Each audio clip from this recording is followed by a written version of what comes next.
আল্লাহ রাব্বুল আলামিন ১,৫০০ বছর আগে জানিয়েছে ওয়াল্লাযীনা হুম আনিল লাগওয়ি মুরিদুন।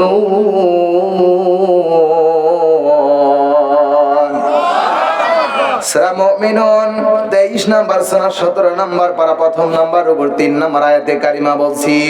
আল্লাহ পাক রব্বুল আলামিন বলে, বান্দা যারা মুমিন হবে তারা সদা সত্য কথা বলবে, কিন্তু তাদের মুখ দিয়ে কোনো অশ্লীল কথা বের হবে না।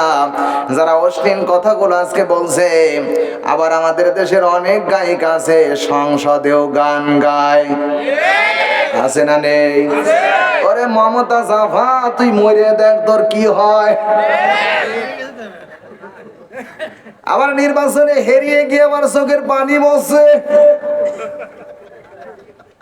নির্বাচনে হেরিয়ে গেছে, তোকে প্রত্যাখ্যান করেছে জনগণ, তা কারণ তুই কোরআনের সাথে বেঈমানি করেছিস, জাতির সাথে বেঈমানি করেছিস, আলেমদের সাথে বেঈমানি করেছিস। আমার ভাইরাম বজলুর রশিদ দুঃখ করে বলছে, ম্যাডাম যখন হেরে গেছে আমি ৪ রাকাত নফল নামাজ পড়লাম। কেন আজকে নফল নামাজ পড়তেছে? আপনারা হেরে যাবার কারণে আপনার আচরণ, আপনার বিবেক দিয়ে আপনি ভালো কাজ করতে পারেন নাই। এই জন্য জাতি আজকে নফল নামাজ পড়ে আল্লাহকে শুকরিয়া জানায়, আল্লাহ ও হেরে গেছে, আমি খুশি হইলাম। কত মানুষ মরে যাবার পরে, আমাদের দেশের কত মানুষ মরে যাবার পরে ইন্নালিল্লাহ পড়া পরিবর্তে আলহামদুলিল্লাহ পড়ে। কেন পড়ে? কারণ আপনার জাতির কাছে আপনি যে আচরণ করেছেন, জাতি আপনার পরে খুশি না।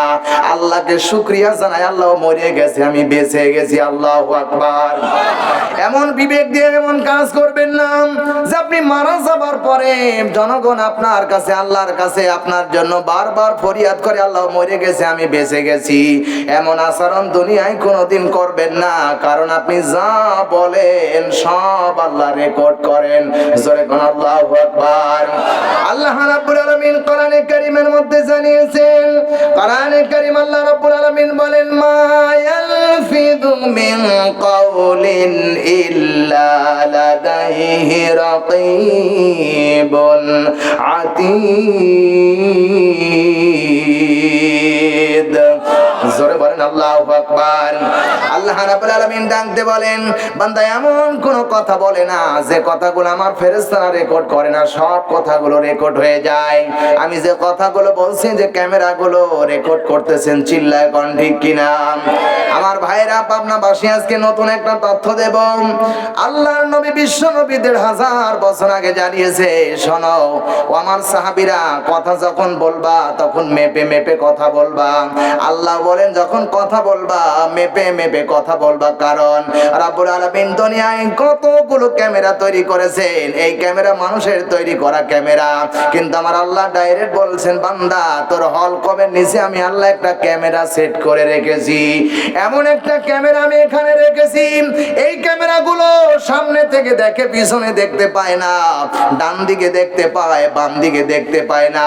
আল্লাহ পাক রব্বুল আলামিন এখানে একটা ক্যামেরা দিয়েছেন, এটা ডানেও যেমন দেখে, বামেও যেমন দেখে, পিছনেও যেমন দেখে, সামনেও তেমন দেখে। এই ক্যামেরা সেট করেছেন যিনি, তিনি কে? আরো জোরে বলেন। সব কথাগুলো এখান থেকে রেকর্ড হয়ে যাচ্ছে, আপনি যা বলেন। আল্লাহ বলেন, মা ইয়ালফিযু মিন কাওলিন ইল্লা লাদাইহি রাকীবুন আতীদ। বান্দা এমন কোন কথা বলে না যে কথাই ক্যামেরায় রেকর্ড হয় না, সব কথাগুলো আল্লাহ রেকর্ড করতেছেন। জোরে কোন আল্লাহু আকবার। অবিশ্বাসের মুসলমান, আপনি বিবেক দিয়ে চিন্তা করেন, আপনি যে কথা বলছেন, আপনি যেখানে ক্ষমতা পাবার পরে যে কথাগুলো বলছেন, আপনার কথাগুলো যে রেকর্ড হচ্ছে, আপনি এত টের পাচ্ছেন না। শুধু রেকর্ডই হয় না, আমার আল্লাহ আপনার কাছে নিজে থেকে তা জানেন। জোরে কোন আল্লাহু আকবার। রাব্বুল আলামিন বলেন, ওয়া নাহনু আকরাবু ইলাইহি মিন হাবলিল ওয়ারিদ। চিৎকার দিয়ে বলেন আল্লাহু আকবার। সূরা কাফ 50 নাম্বার, সূরা 28 নাম্বার পারা 2 নাম্বার উপর 16 নাম্বার আয়াতের শেষের অংশ বলছি। আল্লাহ রাব্বুল আলামিন বলেন, বান্দা তুই যেখানেই থাকিস না কেন, যেখানে যে অবস্থায় থাকিস না কেন, আমি আল্লাহ তোর ঘাড়ের শাহরগের চাইতেও নিকটে। চিল্লায় কোন কথাটা কার? আরো জোরে বলা লাগবে। এই চিন্তা ফিকির যদি কোনো মানুষ করে যে আমি যেখানেই অবস্থান করি সেখানেই আমার রব আমার সঙ্গে আছেন, আমার ঘাড়ের শাহরগের পাশে আছেন, ও কোনদিন একজনে 50টি ভোট দিতে পারতো না। বলেন, এবারও নির্বাচনে কিন্তু তাই হয়েছে। আমাদের এলাকায় যে নির্বাচনের নৌকা প্রতীক নিয়ে যে পাটোয়ারি জয়লাভ করলেন, নিজের কেন্দ্রে নিজে নিজে ভোট দখল করে নিজে কেটে কেটে এমপি হলেন। আল্লাহর কসম করে বলি, এমপি হবার পরে যে বেতন পার্লামেন্ট থেকে তার আসবে, আল্লাহর কসম এই অবৈধ নির্বাচনের কারণে তোর সব হারাম হয়ে যাবে। কথা বলেন না কেন? জনগণ তোমাকে চাই। যদি জনগণ রায় দিয়ে তোমাকে ভোট দিয়ে যদি তোমাকে নেতা বানাতো, আমার মনে হয় পার্লামেন্ট থেকে যে হাদিয়া আসতো, বেতন আসতো, এটা বৈধ হইতো। বৈধ শুধু ওইটাই বৈধ না, এক একটা প্রার্থী যখন নৌকা প্রতীক নিয়ে আসতে গিয়েছেন, লক্ষ কোটি টাকা আগে ঘুষ দেওয়ার পরে টিকিট পেয়েছে। ঘুষ দেওয়া হারাম না হালাল? হারাম কাজ করার পরে আপনার সাথে ভালো ব্যবহার করবেন, আপনি কিভাবে বুঝলেন? কোনদিন আপনার সাথে ভালো আচরণ করবে না, কারণ আপনার যত কথায় আপনি বলেন ও কোনদিন হারামখোর হয়ে কোনদিন ভালো কাজ করতে পারে না। অবৈধ খাবার পরে কোনদিন ওই রক্ত ভালো কাজ করতে পারে না। অবৈধ রক্ত ছাড়া ভালো কোনো হওয়া সম্ভব না। জোরে বলেন ঠিক না বেঠিক? এজন্য আল্লাহ বলেন, ওয়া নাহনু আকরাবু ইলাইহি মিন হাবলিল ওয়ারিদ।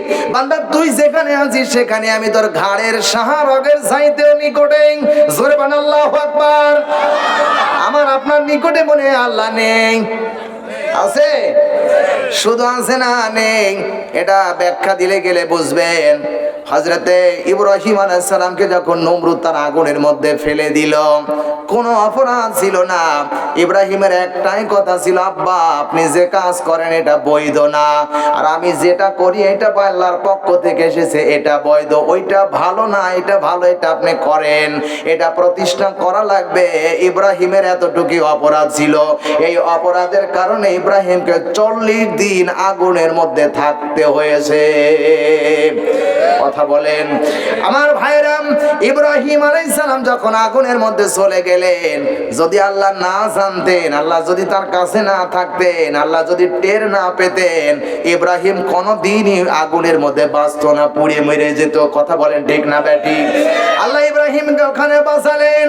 হযরতে মুসা আলাইহিস সালাম যখন তার সাথীদেরকে নিয়ে ফেরাউনের হাত থেকে বাঁচার জন্য যখন দরিয়ার সামনে চলে গেলেন, 3 দিক থেকে সাঁড়াশি আক্রমণ, বামেও শত্রু, পিছনেও শত্রু, সামনে দরিয়া। হযরতে মুসা আলাইহিস সালামের লোকেরা ডাক দিয়ে বলছেন, আল্লাহর পয়গম্বর মুসা, আমরা তো ধরা পড়ে গেলাম, পাকড়া হয়ে গেলাম। সম্মানিত যুবক ভাইরা যারা দাঁড়িয়ে আছেন, একটু বসলে মনে হয় ভালো হয়, কারণ এটা কোরআনের মাহফিল। খারাপ লাগতেছে আপনাদের? হ্যাঁ বলেন বলেন, খারাপ লাগতেছে না? সুর পরিবর্তন করা লাগবে? করবো শরীয়তপুরি করবো?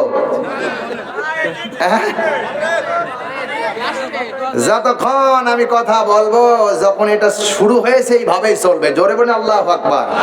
আবার যখন গলা ভাঁজ করে খালেক যখন বলবো, তখন ওইটা ওপেন হয়ে যাবে, ওইভাবেই চলবে দিন রাত। জোরে বলে আল্লাহু আকবার। আবার যখন সাইদি সাহেব বলবো, ওইটা গলা ভাঁজ করলে ওইভাবেই চলবে। আল্লাহু আকবার। সাইদি সাহেব বলবো? বলি আলহামদুলিল্লাহ। সাইদি সাহেবের পক্ষে কারা আছেন দেখি, একটু হাত তোলেন। আল্লাহু আকবার, আল্লাহু আকবার। হাত নামান। আমার বন্ধুগণ, যুবক ভাইয়েরা, তোমরা একটু বসো না ভাই, প্লিজ আসো। তোমরা হলে জাতির কর্ণধর, তোমরা হলে জাতির ভবিষ্যৎ প্রজন্ম। তোমরা একটু এগিয়ে আসো ভাই, আসো। আমি তোমাদেরকে কয়েকটি কণ্ঠ শোনাবো ইনশাআল্লাহ, ইনশাআল্লাহ শোনাবো। আমি এসেছি যখন শোনাবো ইনশাআল্লাহ। আমি গলা ভাঁজ করে সব আছে আমার কাছে, কোনো অসুবিধা নেই।